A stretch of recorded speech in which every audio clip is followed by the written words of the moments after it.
आशीर्वाद और श्राप कभी भी व्यर्थ नहीं जाते।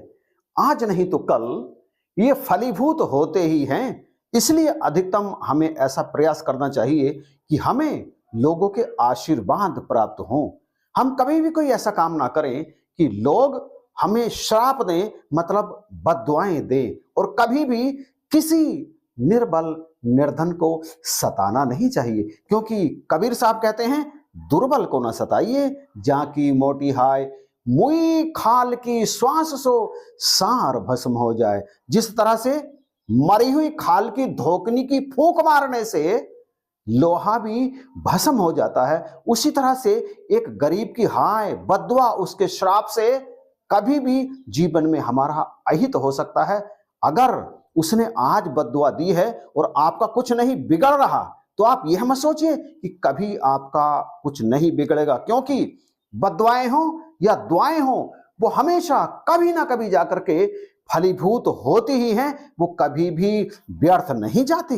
इस निरंकार में जो कुछ भी जाता है वो नष्ट नहीं होता, सदा रहता है, सदा रहता है। जिस तरह से बीज बोने पर तुरंत उसमें से पेड़ नहीं निकलता, ठीक उसी तरह से दुआएं और बद्दुआएं कभी कभी तुरंत फलीभूत नहीं होती और कभी कभी हो जाती हैं। ठीक इसी तरह से जैसे प्यासे को पानी पिलाने पर तुरंत उसकी प्यास बुझ जाती है, अथवा अंधकार में दिया जलाने पर तुरंत सारा अंधकार भाग जाता है, इसी तरह से कभी कभी जल्दी और कभी कभी बहुत देर से दुआएं और बद्दुआएं, आशीर्वाद और श्राप फलीभूत होते हैं। इस निरंकार में सदा ही रहते हैं। किसी का मजाक उड़ाने से ही और किसी का दिल दुखाने से ही हमें लगते हैं। इसलिए कभी भी किसी गरीब का, किसी कमजोर का, किसी असहाय का नहीं मजाक उड़ाना चाहिए और ना ही उसका दिल दुखाना चाहिए। एक पिता और पुत्र सैर के लिए निकले, सवेरे सवेरे चले जा रहे थे रोड पर, और रोड पर चलने के बाद फिर वो एक पगडंडी पर हो गए, क्योंकि उनका इरादा था कि आज चलो जंगल की भी सैर की जाए। और जब वो काफी दूर आगे निकल गए तो पुत्र ने देखा कि एक खेत में एक व्यक्ति काम कर रहा था। फटे पुराने से कपड़े पहन रखे थे उसने, और पसीने से उसके कपड़े वो भी भीगे हुए थे।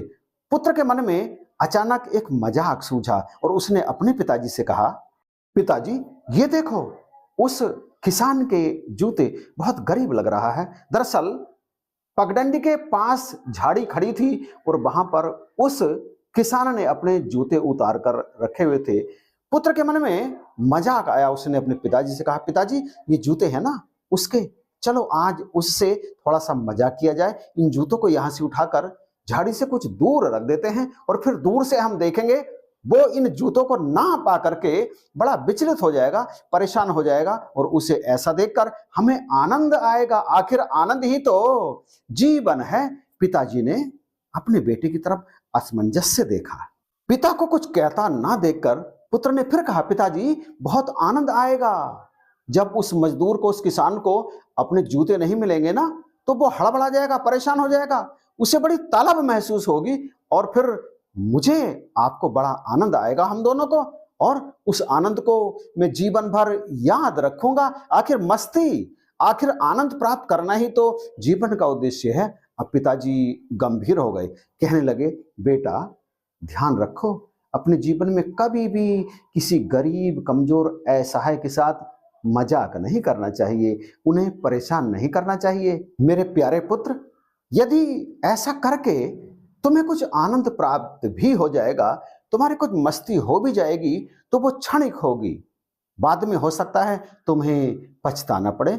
यदि तुम्हें इस सवेरे को यादगार बनाना ही है, वास्तविक मस्ती तुम्हें, वास्तविक आनंद तुम्हें प्राप्त करना ही है, तो फिर तुम ऐसा करो, कुछ रुपए इसके जूतों में डाल दो और फिर देखो बाद में होता क्या है, तुम्हें कितना आनंद प्राप्त होगा। और फिर पिता की बात मानकर पुत्र ने अपनी जेब से कुछ रुपए निकाले और उसके दोनों जूतों में अंदर को घुसेड़ दिए, और फिर दोनों पिता पुत्र दूर थोड़ी वहां से एक झाड़ी के पीछे पहुंच करके होने वाले रिएक्शन का इंतजार करने लगे।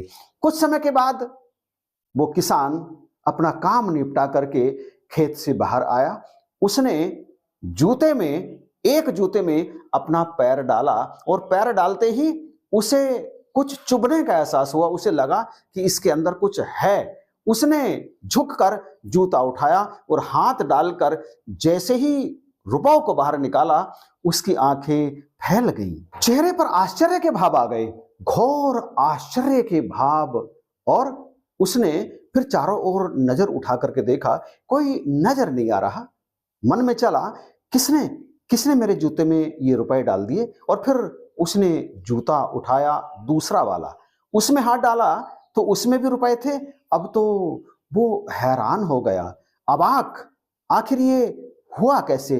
फिर अचानक ऐसा हुआ कि आसमान की तरफ देखकर वो फूट फूट कर रोने लगा। फिर धीरे धीरे उसके दोनों हाथ जुड़ गए, मत्था भूमि पर टिका दिया। उसने कहा, हे प्रभु, हे ईश्वर, आप बहुत दयालु हैं। जिस किसी के भी माध्यम से आज ये सहायता मेरे पास पहुंची है, वो आप ही के रूप में पहुंची है, आपने ही पहुंचाई है। बहुत बहुत धन्यवाद उसका जिसने ये सहायता पहुंचाई और आपका, क्योंकि आपकी प्रेरणा से ही ऐसा हो सका। क्योंकि इस सहायता के बिना ना जाने मेरे परिवार का क्या होता है। प्रभु, ये पैसे आज मुझे मिले हैं, जिस भी माध्यम से मिले हैं, परंतु इनके आने से मेरी बीमार पत्नी का इलाज हो सकेगा, मेरे भूखे बच्चों को रोटी मिल सकेगी। आपका बहुत बहुत धन्यवाद प्रभु, और उस व्यक्ति का भी जिसे आपने यहाँ भेजा, आप सबका मैं बहुत बहुत धन्यवाद करता हूँ इस सहायता के लिए।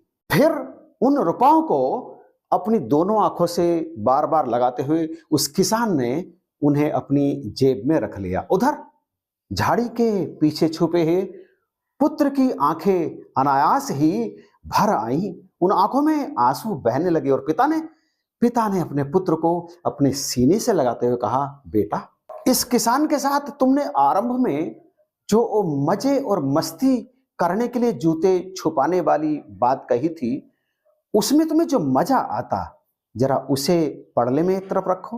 और अब इस किसान की पैसों से मदद करके, इस किसान की बातें सुनकर तुम्हें जो कुछ महसूस हो रहा है, उसे जरा इधर के पड़ले में रखो और तुलना करो। जरा बताओ तो मुझे, कौन सा ज्यादा आनंददायक है, वो या ये।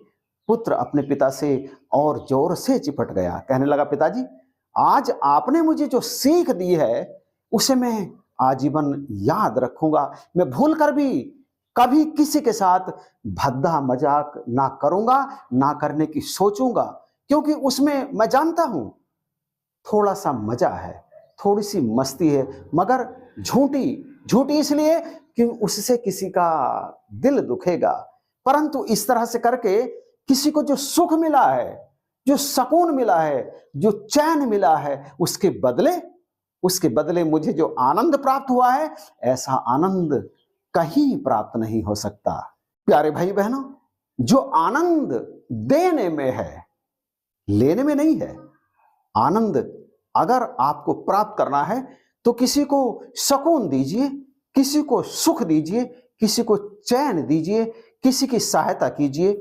मस्ती करनी है तो इस तरह से करिए जिससे परम आनंद की अनुभूति होती है।